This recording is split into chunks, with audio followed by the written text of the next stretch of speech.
السلام علیکم۔ آپ دیکھ رہے ہیں ہمارا یوٹیوب چینل زمان علی آفیشل۔ اگر آپ ہمارے چینل پر نیو ہیں تو ہمارے چینل کو سبسکرائب کریں، لائک کریں اور شیئر کریں۔ بیل آئیکن کو بھی پریس کریں تاکہ ہمارے چینل پر آنے والی ہر نئی ویڈیو آپ تک بآسانی پہنچ سکے۔ چلیے آپ کو بتاتے ہیں آج ایک ایسے شخص کے بارے میں جو دنیا میں سب سے پہلا ان پڑھ سرجن بنا۔ یہ ہیں کیپ ٹاؤن کے ان پڑھ سرجن مسٹر ہیملٹن، جس کو ماسٹر آف میڈیسن کی اعزازی ڈگری دی گئی۔ کیپ ٹاؤن کی میڈیکل یونیورسٹی کو طبی دنیا میں ممتاز حیثیت حاصل ہے۔ دنیا کا پہلا بائی پاس آپریشن اسی یونیورسٹی میں ہوا تھا۔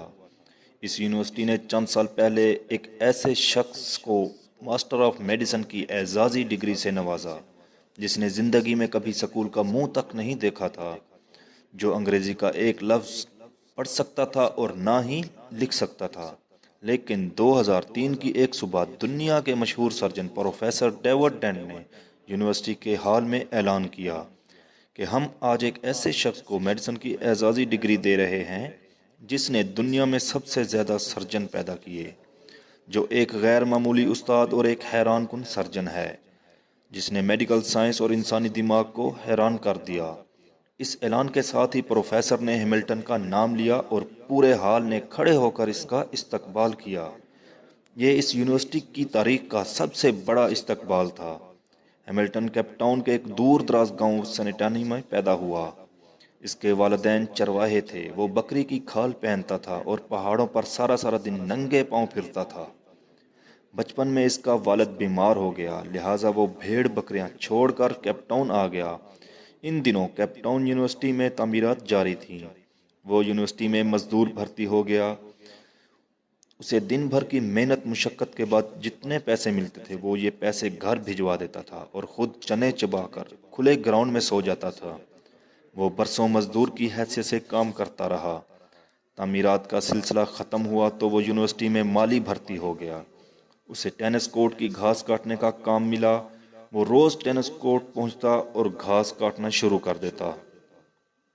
وہ 3 برس تک یہ کام کرتا رہا۔ پھر اس کی زندگی میں ایک عجیب موڑ آیا اور وہ میڈیکل سائنس کی اس مقام تک پہنچ گیا جہاں آج تک کوئی دوسرا شخص نہیں پہنچا۔ یہ ایک نرم اور گرم صبح تھی۔ پروفیسر رابرٹ جوائس زرافے پر تحقیق کر رہے تھے۔ وہ یہ دیکھنا چاہتے تھے کہ جب زرافہ پانی پینے کے لیے گردن جھکاتا ہے تو اسے غشی کا دورہ کیوں نہیں پڑتا۔ انہوں نے آپریشن ٹیبل پر ایک زرافہ لٹایا، اسے بے ہوش کیا، لیکن جوں ہی آپریشن شروع ہوا زرافے نے گردن ہلا دی۔ چنانچہ انہیں ایک ایسے مضبوط شخص کی ضرورت پڑی جو آپریشن کے دوران زرافے کی گردن جکڑ کر رکھے۔ پروفیسر تھیٹر سے باہر آئے۔ سامنے ہیملٹن گھاس کاٹ رہا تھا۔ پروفیسر نے دیکھا وہ ایک مضبوط قد کاٹ کا صحت مند جوان ہے۔ انہوں نے اسے اشارے سے بلایا اور اسے زرافے کی گردن پکڑنے کا حکم دیا۔ ہیملٹن نے گردن پکڑ لی۔ یہ آپریشن 8 گھنٹے تک جاری رہا۔ اسی دوران ڈاکٹر چائے اور کافی کے وقفے بھی کرتے رہے، لیکن ہیملٹن زرافے کی گردن تھام کر کھڑا رہا۔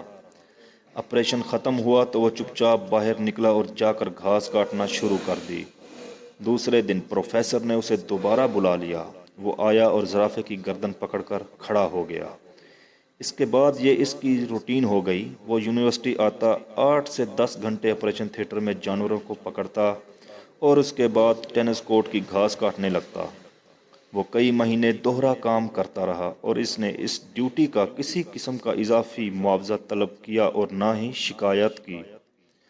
پروفیسر رابرٹ جوائس اس کی استقامت اور اخلاص سے متاثر ہو گیا اور اس نے اسے مالی سے لیب اسسٹنٹ بنا دیا۔ ہیملٹن کی پروموشن ہو گئی۔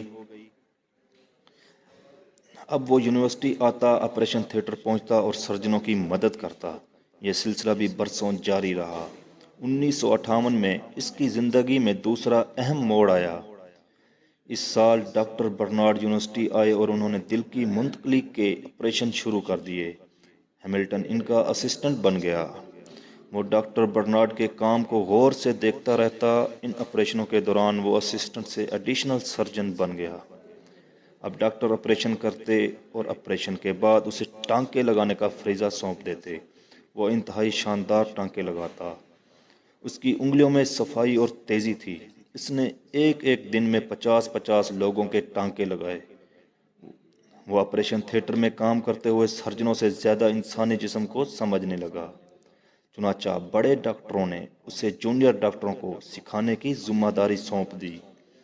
وہ اب جونیئر ڈاکٹروں کو آپریشن کی تکنیک سکھانے لگا۔ وہ آہستہ آہستہ یونیورسٹی کی اہم ترین شخصیت بن گیا۔ وہ میڈیکل سائنس کی اصطلاحات سے نا واقف تھا، لیکن وہ دنیا کے بڑے سے بڑے سرجن سے بہتر سرجن تھا۔ 1970 میں اس کی زندگی میں ایک تیسرا موڑ آیا۔ اس سال جگر پر تحقیق شروع ہوئی تو اس نے آپریشن کے دوران جگر کی ایک ایسی شریان کی نشاندہی کر دی جس کی وجہ سے جگر کی منتقلی آسان ہو گئی۔ اس کی نشاندہی نے میڈیکل سائنس کے بڑے بڑے دماغوں کو حیران کر دیا تھا۔ آج جب دنیا کے کسی کونے میں کسی شخص کے جگر کا آپریشن ہوتا ہے اور مریض آنکھ کھول کر روشنی کو دیکھتا ہے تو اس کا کامیاب آپریشن کا ثواب براہ راست ہیملٹن کو چلا جاتا ہے۔ اس کا محسن ہیملٹن ہوتا ہے۔ ہیملٹن نے یہ مقام اخلاص اور استقامت سے حاصل کیا۔ وہ 50 برس کیپ ٹاؤن یونیورسٹی سے وابستہ رہا۔ ان 50 برسوں میں اس نے کبھی چھٹی تک نہیں کی۔ وہ رات 3 بجے گھر سے نکلتا تھا، 14 میل پیدل چلتا ہوا یونیورسٹی پہنچتا اور ٹھیک 6 بجے تھیٹر میں داخل ہو جاتا۔ لوگ اس کی آمد و رفت سے اپنی گھڑیاں ٹھیک کرتے تھے۔ ان 50 برسوں میں اس نے کبھی تنخواہ میں اضافے کا مطالبہ بھی نہیں کیا۔ اس نے کبھی اوقات کار کی طوالت اور سہولتوں میں کمی کا شکوہ بھی نہیں کیا۔ پھر اس کی زندگی میں ایک ایسا وقت آیا جب اس کی تنخواہ اور مراد یونیورسٹی کے وائس چانسلر سے زیادہ تھیں، اور وہ اسے اعزاز ملا جو آج تک میڈیکل سائنس کے کسی شخص کو نہیں